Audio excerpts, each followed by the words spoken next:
Adore ao Senhor aí no seu lugar. Engrandeça o nome dEle, bendiga o nome dEle.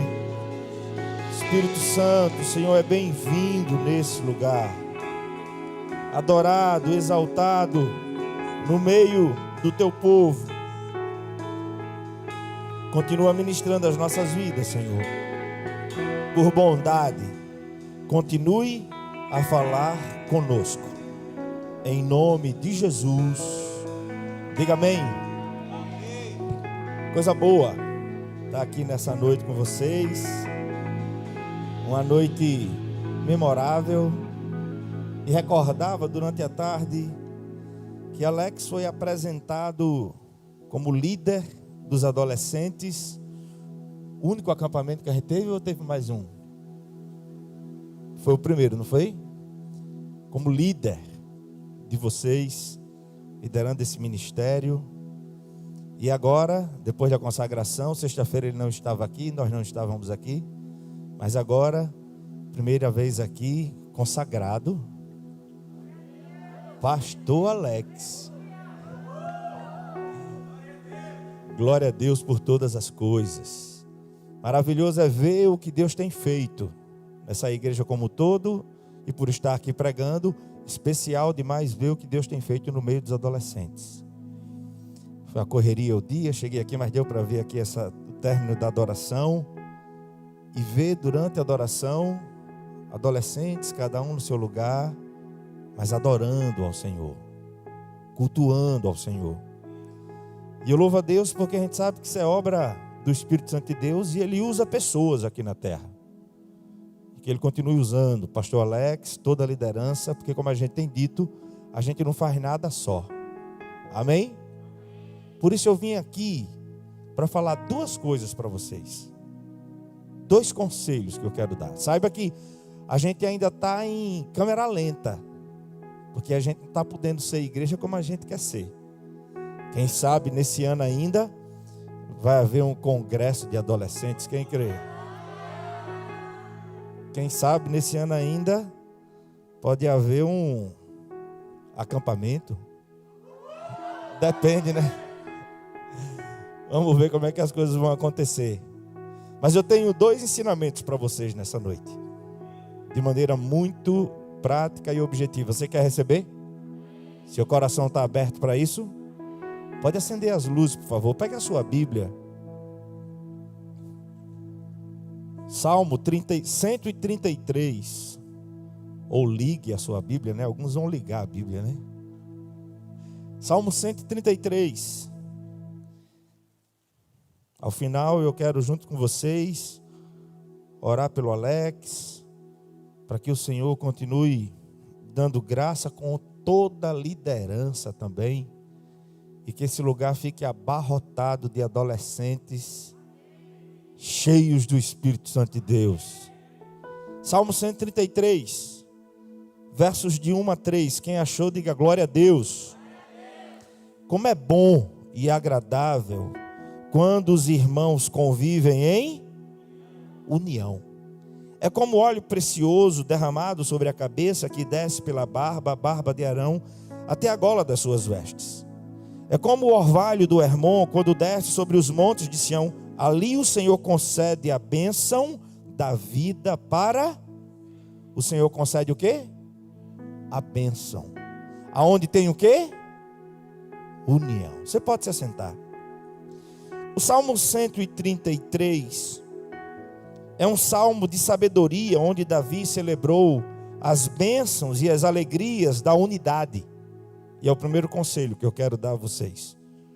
Nós somos um só corpo, nós somos um único povo, do qual o cabeça é Cristo Jesus. Diga assim comigo, unidos, fale mais forte, diga assim, unidos, sempre somos mais fortes. Sozinho, a gente vai até mais rápido, mas juntos, a gente vai mais longe, sim ou não? Porque se um cair, o outro, é assim ou não é? Então, a unidade familiar sempre foi uma grande preocupação em Israel. Todas as famílias receberam sua herança na terra prometida, E como em toda sociedade, a união da família é a base de qualquer sociedade. Famílias estruturadas, naturalmente, geram uma sociedade estruturada. Famílias desestruturadas, naturalmente, geram uma sociedade desestruturada. Então, no seio da família, como diz o verso 1, espera-se que os irmãos e a família vivam como? Porque esse é o padrão. Família unida. E aí eu quero tratar alguns contextos aqui. Como é que está na sua casa? A união, a unidade, a paz. Como é que tem sido aqui dentro? Uns com os outros. Que Deus derrame uma graça cada vez maior, que possamos agregar a vida do outro, amém? É natural ter afinidade mais com uns do que com outros, é natural. Em todo grupo social isso acontece. Mas a unidade do Espírito tem que prevalecer nesse lugar. Eu sei que Deus tem abençoado, porque Ele tem feito isso nesse lugar. Mas eu estou aqui para orar junto com você, para que esse conselho que eu estou te dando, a importância da unidade, ele possa se efetivar muito mais. Você pode dizer amém? O cuidado deles, aqui no contexto do Salmo 133, com a união, é perfeitamente justificável. É indispensável, porque é exatamente dela, da união, da unidade, que surge, é nela que reside a força de qualquer grupo, de qualquer nação. Jesus disse que uma casa dividida se autodestrói. E a nossa realidade como igreja, em nome de Jesus, será sempre dessa forma. Aprenda isso. É da união, é da unidade que provém do Espírito, que surgirá a força necessária para, como igreja, como família, lutarmos e vencermos.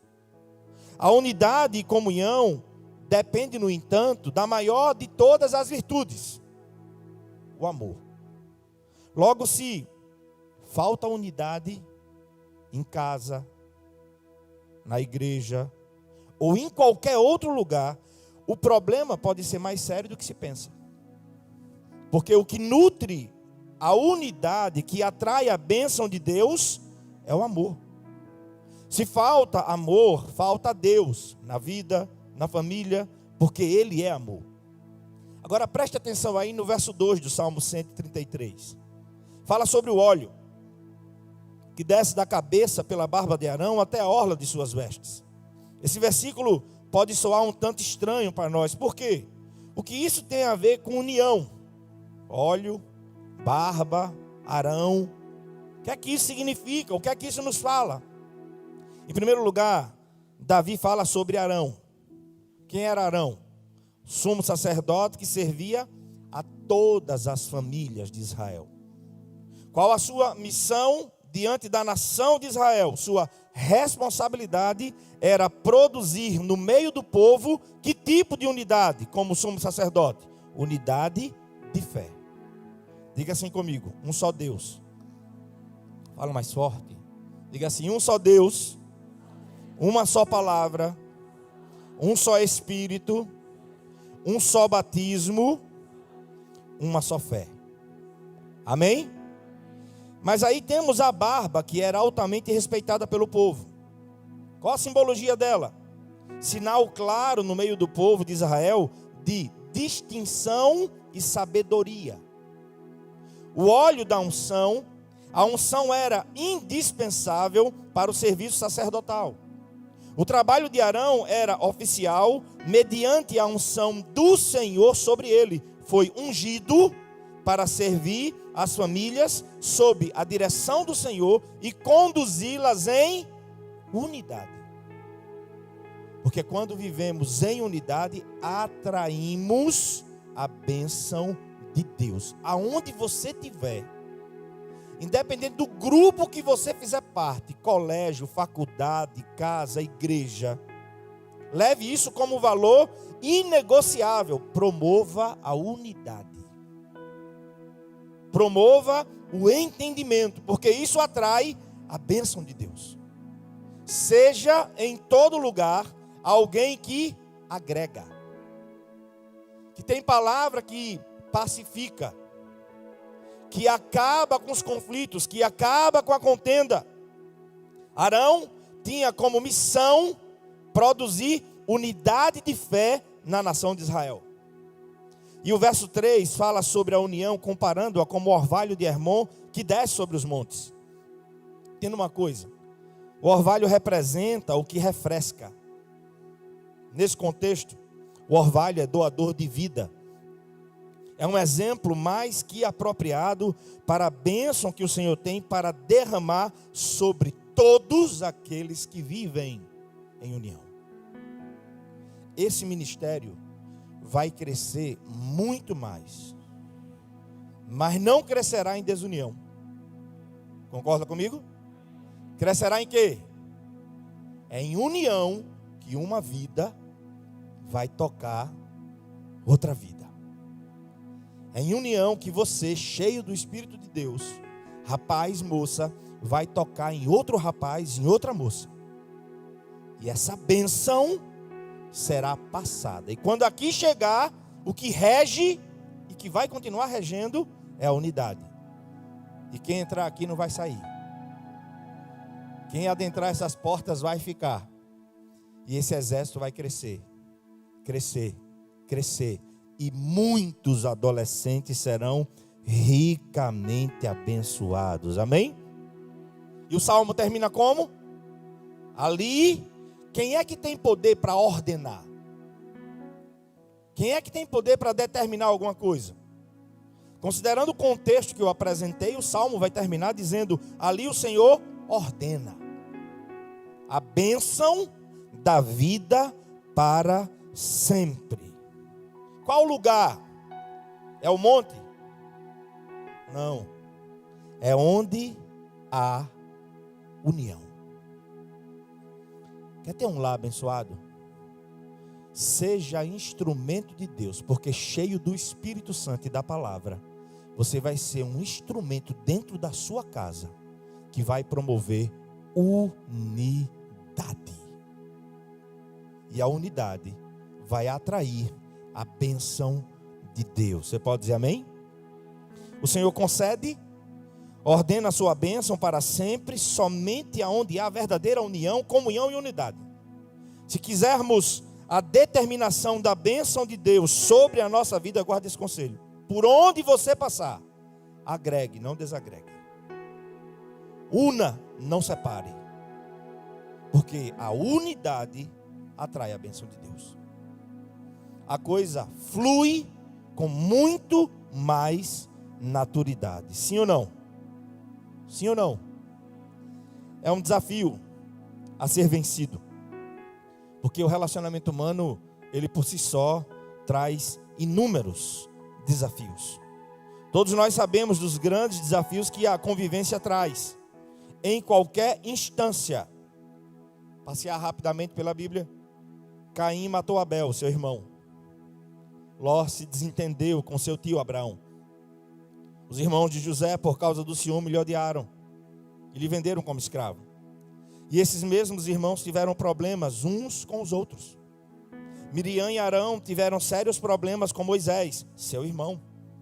Alguns dos filhos de Davi se voltaram contra ele. Os discípulos questionavam entre si: quem de nós é o maior? Sabemos de toda essa problemática e a Bíblia não esconde isso. Por isso, é extremamente importante que a gente viva em união. Eu servi o exército. O que há no exército é uniformidade. O que é colocado lá você tem que fazer e ponto final. Se não fizer, vai preso. Se não carregar o fuzil no ângulo correto, quando está marchando diante de algum superior, se não ficar o ângulo de 90 graus aqui, carregar assim, já vi colega meu ser detido por causa disso. Porque de forma relaxada ele conduzia o fuzil assim, quando a ordem unida ensina que tem que ser assim, tem todo um rigor. Isso é uniformidade. É na força. A Bíblia fala sobre uniformidade? Não. O que é que a gente sempre diz aqui nesse lugar? coisa que a gente tem dito sempre. Nada é por força nem por, mas pelo. O que é que provém do Espírito de Deus? Rapidamente, para a gente encerrar. Efésios capítulo 4, versos de 1 a 3. Abra sua Bíblia aí, por favor. Efésios capítulo 4, versos de 1 a 3. Abra sua Bíblia.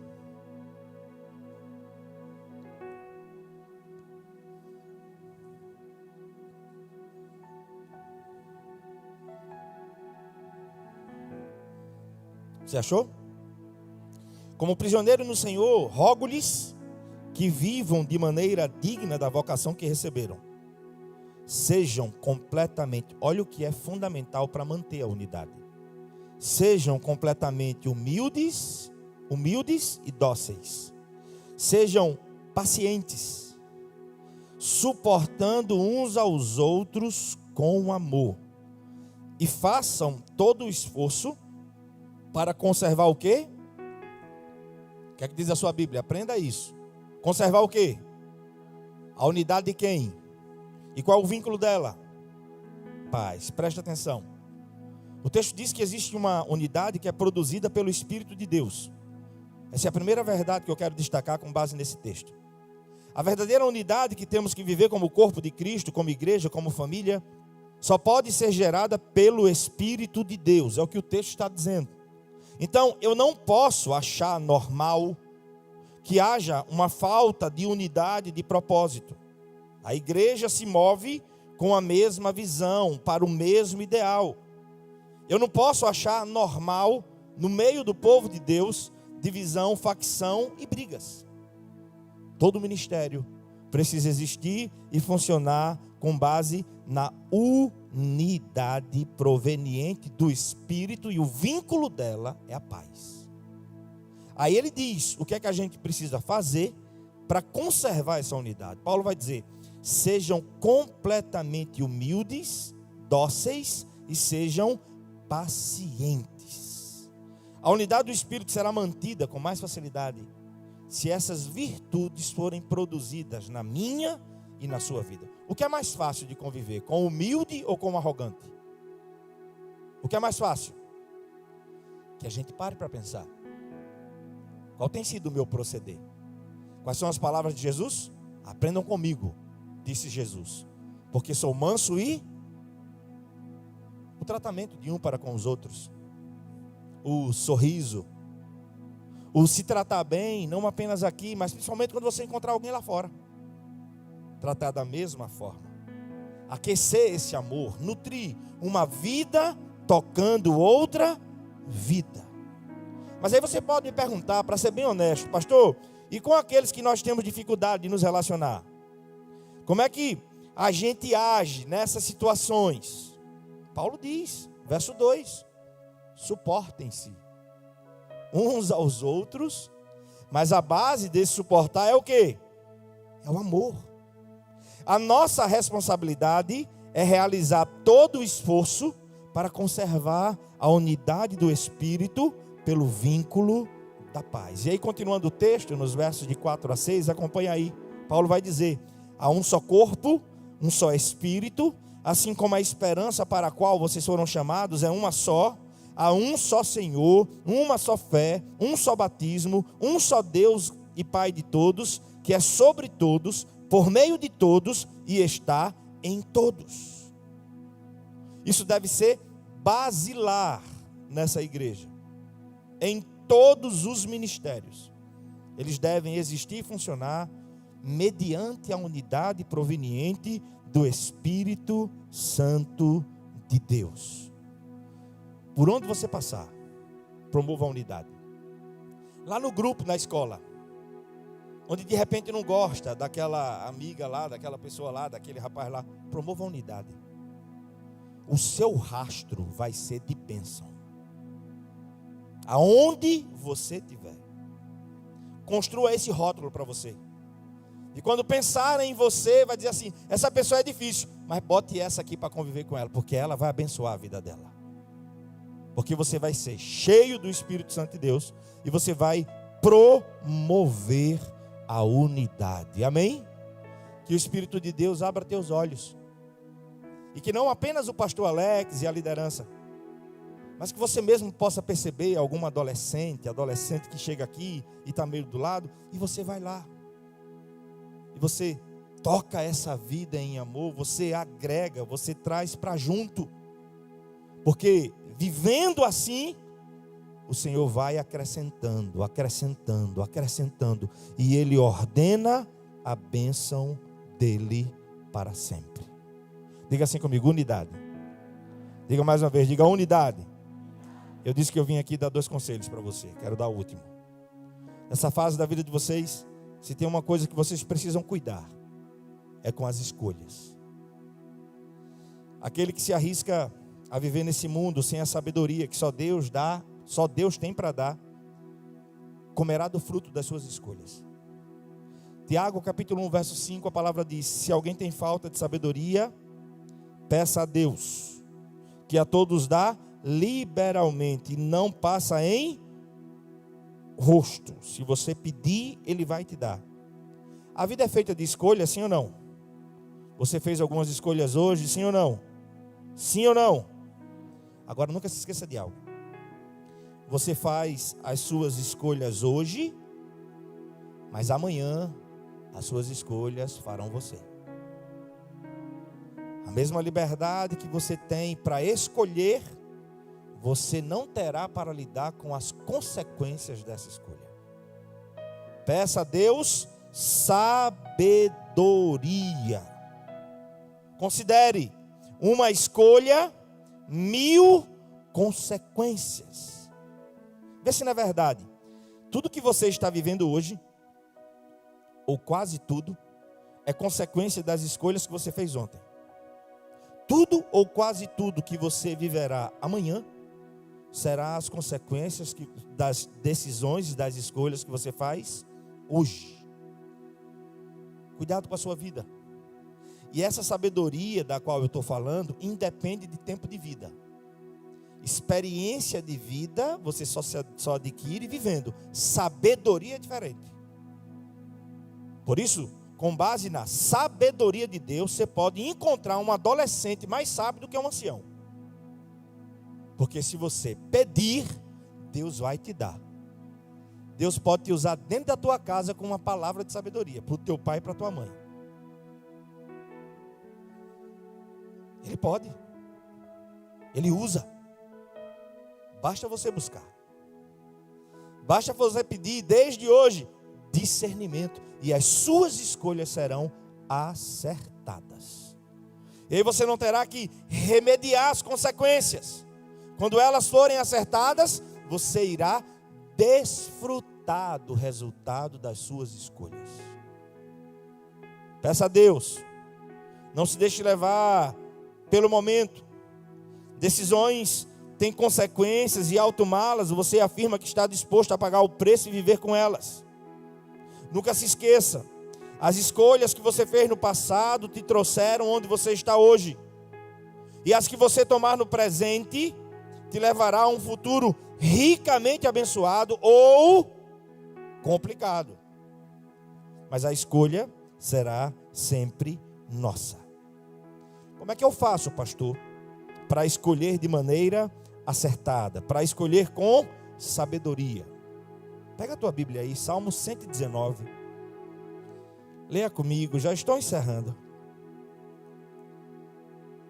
Salmo 119, versos de 97 a 101.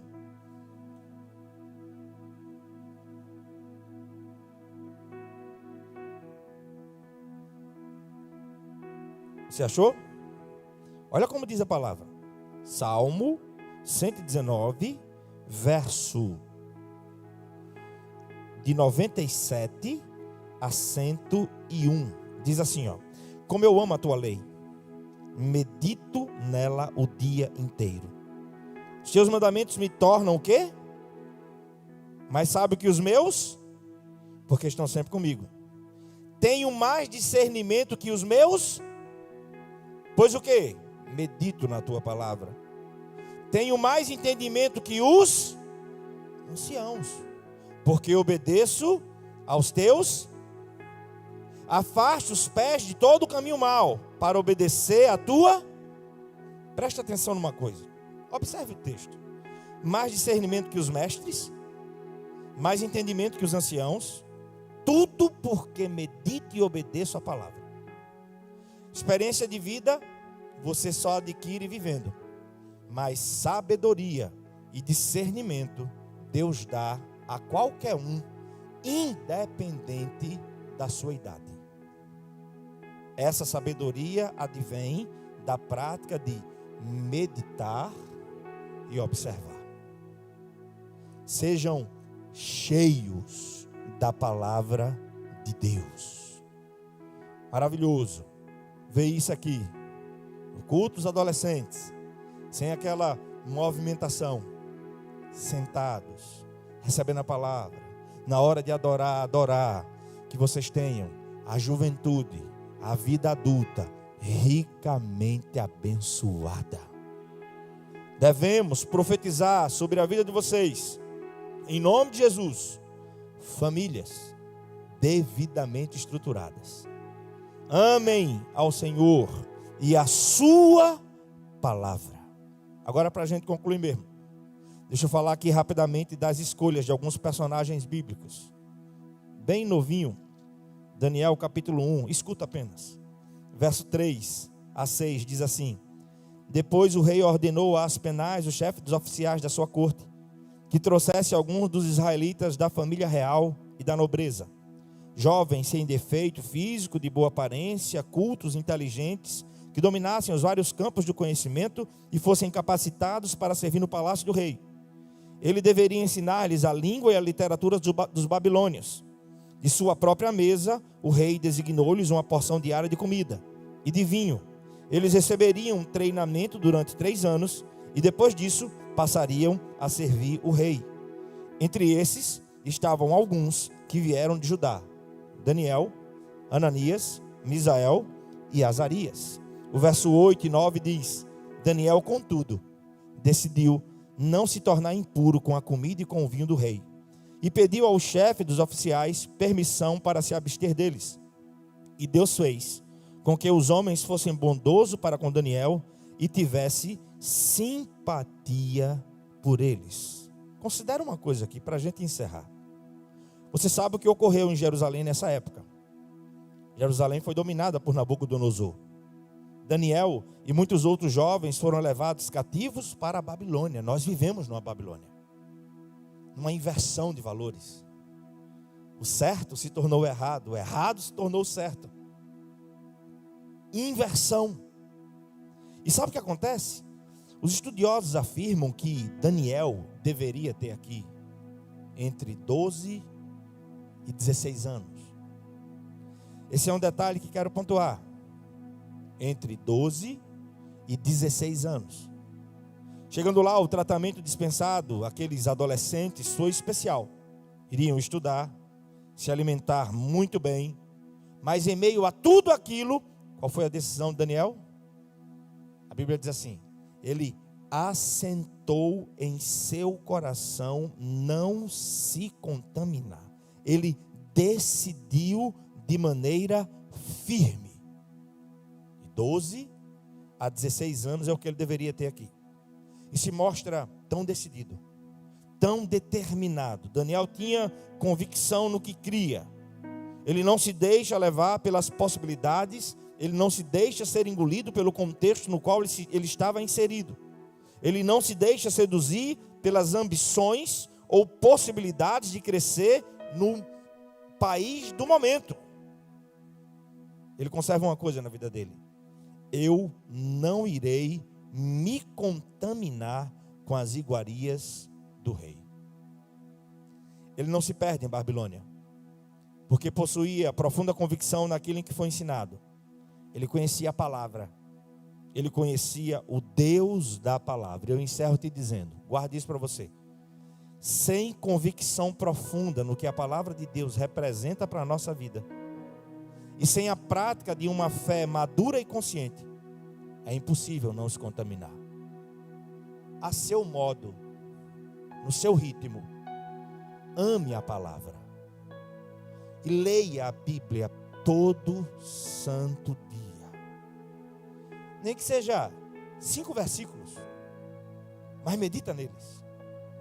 E antes de ler, diz assim: Senhor, grava a tua palavra nas tábuas do meu coração, para que naturalmente o meu procedimento seja por convicção daquilo que eu conheço de ti na palavra. E que Deus possa te usar profundamente nesse lugar, na tua casa, na tua escola ou na tua faculdade. Que você seja um instrumento de Deus. Promova a unidade por onde quer que você passar. E eu encerro. Sabe o que é que eu percebo aqui na vida de Daniel? Ele foi fiel ao Senhor e não abriu mão da sua fé. Não pensou como muitos pensam hoje, de achar tudo normal. Segundo, ele não esqueceu o que havia sido ensinado do conhecimento de Deus. E outra, viu? Nessa época aqui, a tradição era oral. Eles passavam o que conheciam apenas falando, mas havia uma didática muito profunda. 12 a 16 anos. O que é que eles fazem? Vocês vão ver que uma das práticas que eles fazem em Babilônia é trocar o nome deles, para que eles esqueçam de onde eles vieram. Vamos prepará-los para que quando olharem para ele, digam assim: são babilônicos. Mas lá no profundo do coração de Daniel, havia conhecimento de Deus, havia temor ao Senhor. 12 a 16 anos. Ele não esqueceu de nada o que seus pais haviam lhe ensinado. E em sua oração, isso é revelado. Daniel honrou seus pais quando em Babilônia propôs firmemente permanecer vivendo por aquilo que aprendeu. E sabe o que acontece? Em Babilônia, Deus honra a Daniel. Sabe até quando? Vai ver o livro. Até o último momento da sua vida. Estamos em Babilônia. Mas em plena Babilônia, é perfeitamente possível ser fiel a Deus. Naturalmente. Eu não deixo o mundo te engolir. Nem negocie o que é inegociável. Não abra mão dos princípios eternos da palavra de Deus. Você pode dizer amém? Poderia falar de José, quando chega no Egito. Poderia falar mesmo no contexto de Daniel, de Sadraque, Mesaque e Abednego. Mas que Deus use hoje o Pedro, o João, o Caio, o Jonatas, a Maria, a Isa, seja lá quem for, que Ele possa te encher do Espírito Santo dEle nesse lugar. E que a gente possa viver tudo aquilo que Deus tem para essa igreja e em especial para esse ministério tão abençoado. Feche seus olhos.